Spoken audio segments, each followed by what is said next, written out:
सबसे पहले अपना इंट्रोडक्शन दें, जो इस वीडियो को देख रहे होंगे या इसे सुन रहे होंगे। ओके, सुनने वाले दोस्तों को मेरा जय हिंद। मेरा नाम है कर्नल अमरदीप और मैं देहरादून का रहने वाला हूँ। मैंने एनडीए के थ्रू आर्मी ज्वाइन करी और मैंने एनडीए का एग्जाम क्लियर किया 1989 में, एसएसबी दिया और 1989 में मैंने राष्ट्रीय रक्षा अकादमी या नेशनल डिफेंस अकादमी लेकर वो ज्वाइन।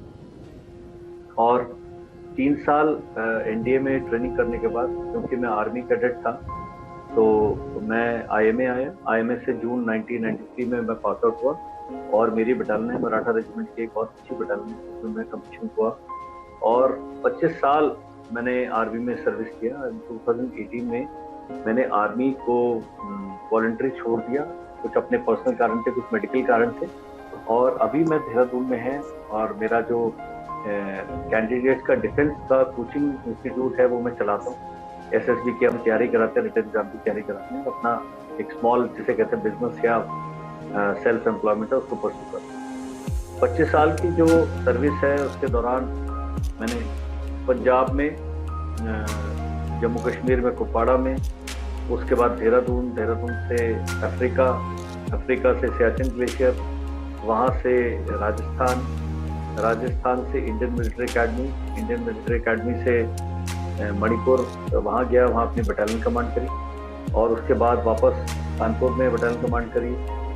फिर नगरोटा में पोस्टिंग रही और नगरोटा के बाद मैं आर्मी वॉर कॉलेज में इंस्ट्रक्टर रहा और वहाँ से मैं जयपुर आया, जहाँ पर मैं ब्रिगेड का डिप्टी कमांडर था और जहाँ से मैंने अपना वॉलंटरी रिटायरमेंट सेना से लिया। तो ये इन ब्रीफ अगर कहा जाए तो 29 ईयर्स की जो जर्नी है यूनिफॉर्म की, एनडीए से जो 1989 में शुरू हुई, जो कि 2018 में अप्रैल में जाके कि मैंने वॉलंटरी रिटायरमेंट किया, तब जाकर खत्म हुई। और अभी भी हम सेना से जुड़े बहुत सारे काम हैं जो हम सेना के लिए करते हैं। हाँ जी राहुल, और क्या पूछना चाहेंगे आप? जी सर, तो आपकी जो ये जर्नी रही है इसमें आपकी क्या क्या अचीवमेंट्स हैं? अचीवमेंट्स देखिए, एक मैं इन्फेंट्री ऑफिसर हूँ। इन्फेंट्री में आप बहुत ही टफ लाइफ होती है। फील्ड में दुश्मनों के साथ आमना सामना होता है, कईयों को आप मार देते हैं, कई बार मरने से बचते हैं, तो वो सब हर दिन जो है वो एक अचीवमेंट है अपने आप। जब मैं मणिपुर में कमांड करता बटालियन, तो मुझे बटालियन को चीफ साइटेशन मिला। हम 2 सीओ थे, मेरे से पहले जो थे सीओ और मैं, हम दोनों को सेना मेडल मिला और चीफ का साइटेशन मिलना बहुत बड़ी बात है। अदरवाइज आर्मी के अंदर अचीवमेंट के नाम पर अपना जो आर्मी कोर्सेज हैं उसमें मैंने बहुत अच्छा काम किया, बहुत अच्छी ग्रेडिंग मिली, बहुत अच्छी पोस्टिंग मिली। इन्फेंट्री स्कूल में मैं इंस्ट्रक्टर रहा हूँ, इंडियन मिलिट्री एकेडमी में इंस्ट्रक्टर रहा हूँ और आर्मी वॉर कॉलेज, जो सेना के 3 बड़े बड़े ट्रेनिंग एस्टैब्लिशमेंट हैं, जहाँ पर इंस्ट्रक्टर पोस्ट होना बहुत आसान नहीं है, बहुत क्वालिफिकेशन चाहिए होती है, तो वहाँ पर मैं पोस्टिंग रहा। तो ये मेरी अचीवमेंट। तो सर, जब आपने एनडीए से ज्वाइन की थी तो और अब जो ज्वाइनिंग प्रोसेस है तो उसमें कुछ बदलाव आया है कि सेम ही है वैसे प्रोसेस ज्वाइनिंग की? देखिए, ये इतना सिंपली आंसर नहीं कर सकते इस सवाल को। इसका ये कारण ये है कि एनडीए का जो सिलेक्शन प्रोसेस था वो जैसा पहले था वैसे ही अभी भी है। आपको रिटन एग्जाम देना है। एनडीए में अभी भी गर्ल्स की एंट्री नहीं है, बॉयज के लिए है केवल। उसमें जो रिटन एग्जाम है उसमें जनरल एबिलिटी का जो टेस्ट होता है, सब सब्जेक्ट आते हैं उसमें, और दूसरा है मैथ्स का एग्जाम होता है। मैथ्स का लेवल अभी चेंज हो गया। अगर आप पूछेंगे स्पेसिफिक चेंजेस, तो हमारे टाइम पे 10th और 11th के लेवल का मैथ्स आता था और अभी जो है आजकल 12th लेवल का मैथ्स हो गया एनडीए का। तो बहुत ज्यादा टफ एग्जाम हो गए। नंबर ऑफ कैंडिडेट्स हमारे टाइम पे जितने थे उतने ही अब आजकल भी अपेयर होते हैं। तकरीबन हर एग्जाम को देखेंगे तो 3-3.5 लाख लोग अपेयर करते हैं हर एनडीए के अटेम्प्ट में, क्योंकि उतना ही। सिलेक्शन प्रोसेस का जो अगला स्टेज आता है एसएसबी हमारे टाइम पर 5 दिन का होता था और एक ही स्टेज होता था, आप गए एसएसबी दिया और वापस आ गए। आजकल एसएसबी में चीज आ गया, एसएसबी 2 स्टेज में हो गए। तो पहला स्टेज स्क्रीनिंग होता है 1 दिन का और उसमें बहुत सारे कैंडिडेट्स हैं जो उससे पार नहीं जा पाते स्क्रीनिंग से। तो एक बड़ा टफ हो गया है एसएसबी को क्लियर करना। पहले भी टफ ही था, अभी क्योंकि स्क्रीनिंग आ गया तो कई अच्छे कैंडिडेट हैं जो शायद पहले दिन को अच्छा परफॉर्म नहीं करते हैं, तो वो शायद बाहर जाना पड़ता है। तो एक वो आपका जो चेंज है उसके साथ एक बंदे को यूज तो होना पड़ेगा। बाकी मेडिकल रिक्वायरमेंट जो इन एकेडमीज की होती हैं बहुत टफ होती हैं, बहुत अच्छे लेवल का मेडिकल फिटनेस, फिजिकल फिटनेस चाहिए होता है, उसमें कोई चेंज नहीं है। मेरिट लिस्ट अभी भी वैसे ही बनती है जैसे हमारे टाइम पे बनती थी। अब अगर एनडीए जाए तो एनडीए में बहुत सारे चेंजेस आ गए। हमारे टाइम पे बीए बीएससी होता था, आजकल एनडीए में केवल आर्मी वालों को बीए बीएससी मिलते हैं। आर्मी कैडेट्स को, एयरफोर्स एंड नेवी को कंपलसरी बीटेक एनडीए प्रोवाइड करता है। तो अगर आप एनडीए में ट्रेनिंग के साथ साथ इंजीनियरिंग की डिग्री भी पा लेंगे तो डबल हो जाता है। तो ये थोड़े बहुत चेंजेस हैं। और सेना अगर देखी जाए तो इक्विपमेंट नया आ गया है, बहुत सारे सेना में चेंजेस आ गए हैं, वो बहुत बात की बात है। लेकिन अगर सिलेक्शन प्रोसेस देखें तो आपने रिटन एग्जाम क्लियर करना है, आपने एसएसबी इंटरव्यू क्लियर करना है, आपने मेडिकल क्लियर करना है और आपने मेरिट में आना है। तो 4 स्टेजेस में आपका सिलेक्शन होता है, जो तब भी था और अब भी। जी जी सर, ओके सर। कोई ज्वाइन करना चाहे एनडीए के थ्रू तो उसमें सबसे मेन गुण क्या होना चाहिए? सबसे पहले तो धुन का पक्का होना चाहिए। मेरे पास सभी कैंडिडेट आते हैं कि सर मेरी 12वीं हो गई है, अब मैं एनडीए की तैयारी करना चाहता हूँ। मैं कहता आपका होगा ही नहीं। 10वीं में जब आप आते हैं तब आपने डिसीजन लिया कि आपने करना है। 2 साल की आप मान के चलिए कि तैयारी में लगेगा आपको। और अगर आप इतना सब नहीं देते हैं, अगर आप सोचते हैं कि मैं नॉर्मल अपनी पढ़ाई करके एनडीए का एग्जाम क्लियर कर लूंगा, वो बहुत मुश्किल हो जाता है। तो इसके लिए सबसे पहले आपने 11th और 12th अपने 2 साल देने हैं। अगर आप एनडीए की तैयारी करना चाहते हैं, एनडीए की अगर आप तैयारी करना चाहते हैं तो आप 11th में एक बार सिलेबस पूरा खत्म कर लेंगे। तो आपको 12th में जब सितंबर में एग्जाम होता है तो उससे बड़ा आपका फायदा होता है। That is one. मैथ्स बहुत टफ है, तो जो बच्चे, तो मेन सवाल जो मेरे से पूछे जाते हैं कि 12th में साइंस नहीं था, वो लोग भी अपियर कर सकते हैं एनडीए में। लेकिन ध्यान रखना है कि साइंस और मैथ्स के लिए शायद उनको ट्यूशन लगानी पड़े, शायद उनको ट्यूशन लगानी। तो इस बात का उन्होंने ध्यान देना है कि आपने अलग से तैयारी करनी है। एक गाइड बुक कोई एक ले लीजिए, एनडीए की तैयारी की बहुत सारी आती हैं, अरिहंत की किताबें आती हैं और 10 तरीके के आपके पास ऑप्शंस हैं।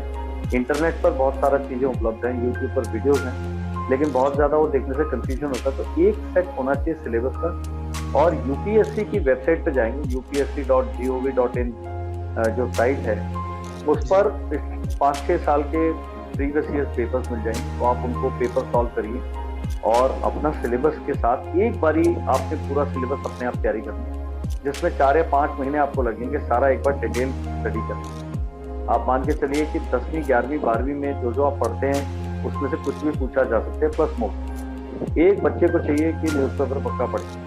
अगर आप न्यूज़पेपर पढ़ते हैं तो आप मान के चलिए कि करंट अफेयर्स और जनरल नॉलेज है, उसके 50 से 60% तैयारी केवल पेपर पढ़ने से ही आपको मिलता है। हमारे पास बहुत आजकल डिस्ट्रैक्शंस हैं, सोशल मीडिया है, ओटीटी प्लेटफॉर्म्स हैं, इंटरनेट है, इसमें हमारा डिस्ट्रैक्शन काफ़ी होता है। तो आपको पढ़ाई, आपने मान के चलिए कि आप 11th में पढ़ाई करते हैं, स्कूल की स्टडीज होती हैं, एग्जाम्स होते हैं, उसके अलावा अगर 1 साल अगर 2 से ढाई घंटे आप दिन में निकाल पाते हैं तो आपका जो तैयारी है बहुत अच्छा हो। ऑनलाइन कोर्सेज हैं, जैसे मेरी कंपनी हम ऑनलाइन कोर्स ऑफर करते हैं, तो वो भी आप ज्वाइन करने चाहते हैं ज्वाइन कर सकते हैं, क्योंकि बहुत कम टाइम लगता है ऑनलाइन कोर्स में, कहीं जाना नहीं पड़ता और बहुत चीप पड़ता है, सस्ता पड़ता है।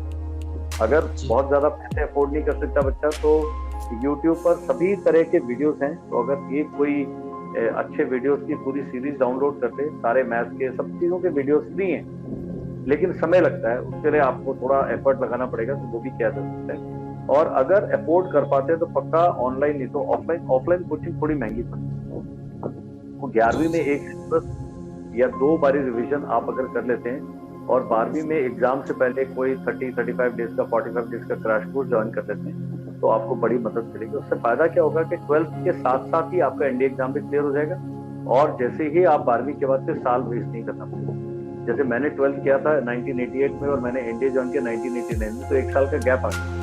तो अगर आप सही समय पर तैयारी शुरू करते हैं तो आप जो है 12th खत्म करते ही आपका एनडीए में सिलेक्शन हो जाता है। बहुत सारे बच्चे हैं जो इस प्रकार की तैयारी करते हैं। जो छोटे बच्चे हैं, अगर पेरेंट्स इस पॉडकास्ट को सुन रहे हैं तो वो ट्राई कर सकते हैं RIMC में अपने बच्चे को भेजने के लिए और सैनिक स्कूल में बच्चे को भेजने के लिए। और राष्ट्रीय मिलिट्री स्कूल्स हैं, मिलिट्री स्कूल बोलते हैं जिसको, वो एक ऐसे पब्लिक स्कूल्स हैं जो एनडीए की तैयारी एज पार्ट ऑफ करिकुलम कराते हैं, लेकिन हमें इस बारे में ज़्यादा जानकारी नहीं होती है। तो आपके पॉडकास्ट में जो भी लिसनर्स हैं उनको मैं बताना चाहता हूँ। मेरा कॉन्टैक्ट डिटेल्स मुझे लगता है कि आप यूट्यूब पे डालेंगे तो कॉन्टैक्ट डिटेल्स हमारे बारे में शेयर करें, आप बात करिए।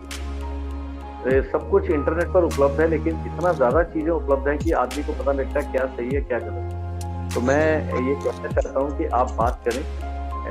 मैं जैसे हूँ, हर शहर में ही कोई ना कोई एक्स आर्मी पर्सनल हैं जिनके ऐसे इंस्टीट्यूट हैं या कंसल्टेंसी है, तो आप अच्छे किसी मेंटर के पास जाएं, गाइड के पास जाएं और उनसे पूछें कि अगर स्पेशली डिफेंस फोर्सेज में बच्चे को भेजना है तो उसकी कैसे तैयारी करानी है। तो कोई चार्जेस नहीं लेते हम, तो मैं तो दिन में आजकल 2 या 3 पेरेंट्स से वैसी बात करता हूँ, तकरीबन आधे घंटे के फोन कॉल चलती हैं, लेकिन अच्छा लगता है पेरेंट्स को सही गाइड करके। तो गाइडेंस मैंने पाया है कि बच्चों में अवेयरनेस की कमी है, पेरेंट्स में अवेयरनेस की कमी है और बहुत लेट लोग तैयारी करना शुरू करते हैं, जिससे कि सक्सेस के चांसेस बहुत कम हो जाते हैं। जी जी। तो सर, जब आपने एनडीए ज्वाइन किया था तो आपने किस तरह से तैयारी की थी और आप किस तरह से ज्वाइन हुए थे?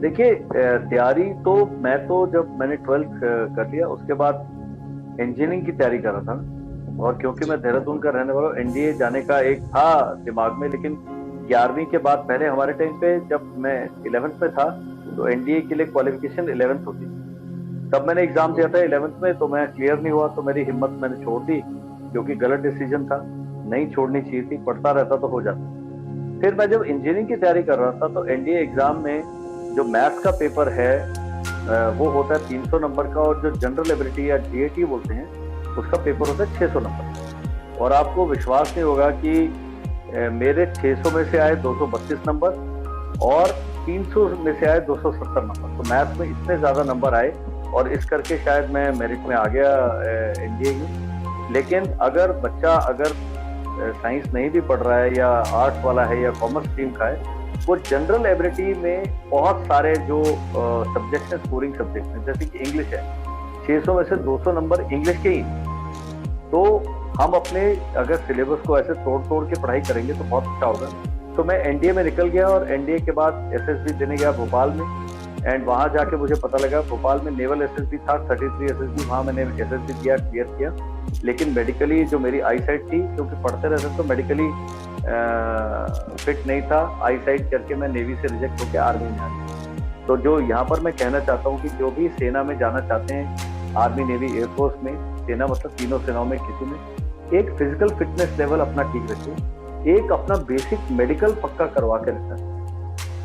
अभी आपके कई प्रॉब्लम्स होती हैं जिसके लिए परमानेंट रिजेक्ट हो जाएंगे, तो आप इतनी मेहनत करेंगे और मेडिकल में रिजेक्ट हो गए तब भी बड़ा नुकसान होगा। तो एक कोई भी आर्मी के डॉक्टर्स हैं, रिटायर्ड डॉक्टर हैं, उनसे कंसल्ट करें, हमसे बात करें। तो एक अपना तैयारी करने से पहले जो आपका बेसिक मेडिकल है उसकी तैयारी वो एक बार जांच करवा लें कि आप सेनाओं में जाने के लिए मेडिकली फिट हैं कि नहीं। तो ये 2-3 चीजें अगर आप ध्यान रखेंगे और कोशिश करें कि ज्यादा बड़ी चोट ना लगे।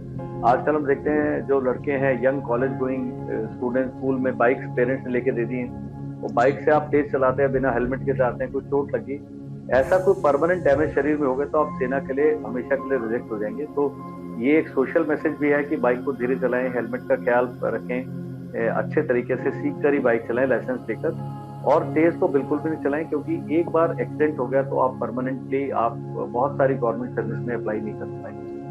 तो इस प्रकार मैं एनडीए गया और एनडीए में 3 साल बिताए। वो अपनी एक लाइफ का अलग हिस्सा था जो कि बहुत ही इंटरेस्टिंग था। हाँ जी। तो सर, आपने इंडियन आर्मी में जो मेजर चैलेंज आते हैं वो क्या होते हैं? मेजर चैलेंज देखिए, जो देश के चैलेंज है वही सब आर्मी के चैलेंज है। हमारा जो देश है एक बहुत बड़ा देश है जिसमें आंतरिक सुरक्षा एक बड़ा हिस्सा है, और हमारे जो पड़ोसी हैं, पाकिस्तान ले लीजिए, चाइना ले लीजिए, और बाकी भी देश हैं जिनकी शायद इंटरनल स्थिति बहुत अच्छी नहीं है और बॉर्डर पर काफी कुछ होता रहता है। पाकिस्तान के साथ हम इतनी लड़ाइयाँ लड़ चुके हैं, और जम्मू कश्मीर में जो टेररिज्म है उसका एक बहुत बड़ा जो जिम्मेदारी है वो पाकिस्तान की है।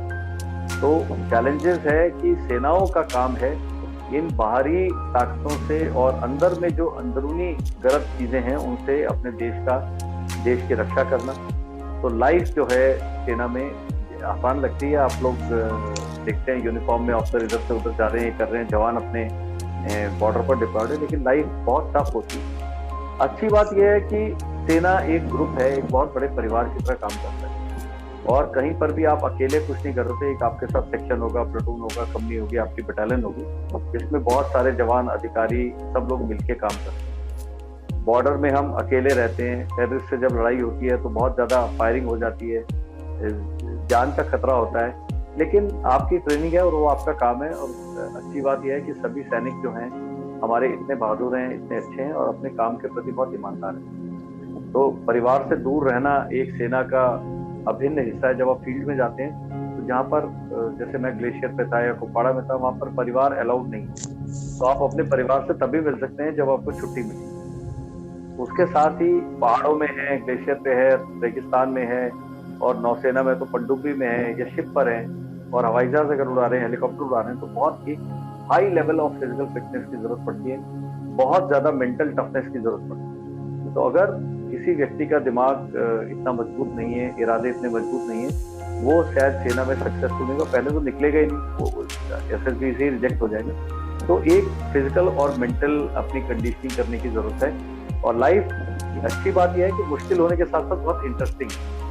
अगर किसी में बैंक में काम कर रहा होता है, किसी गवर्नमेंट और डिपार्टमेंट में होता है, तो मेरी लाइफ एक जैसी होती है। सुबह अपने ऑफिस गए और शाम को अपने घर आ गए। सेना में क्या है, हर दिन जो है वो अलग, कोई भी 2 दिन एक जैसे मिलते हैं। हर दिन के चैलेंजेस नए, हर दिन का रूटीन अलग है, हर दिन कुछ ना कुछ नया आपको देखने सुनने को मिलता है। और सेना आपको एक मौका देती है पूरा देश देखने का, विदेश में भी जाने का, और अपना जो देश है उसको हम इतना करीब से देख पाते हैं, अपने लोगों से मिल पाते हैं। क्योंकि मुझे लगता है कि सेना में रहने के से मुझे बहुत ज्ञान मिला है, बहुत लोगों से मिलने का मौका मिला, बहुत कुछ सीखने का मौका मिला। चैलेंजेस तो कहीं नहीं है। अगर आप एक ऑटो रिक्शा भी चलाते हैं उसके भी चैलेंज है, अगर आपकी कोई शॉप है उसके भी चैलेंज है, अगर आपका बैंक है, अगर आप बैंक में प्रोबेशनरी ऑफिसर हैं, क्लर्क हैं, मैनेजर हैं, हर एक व्यक्ति के अपने चैलेंजेस हैं।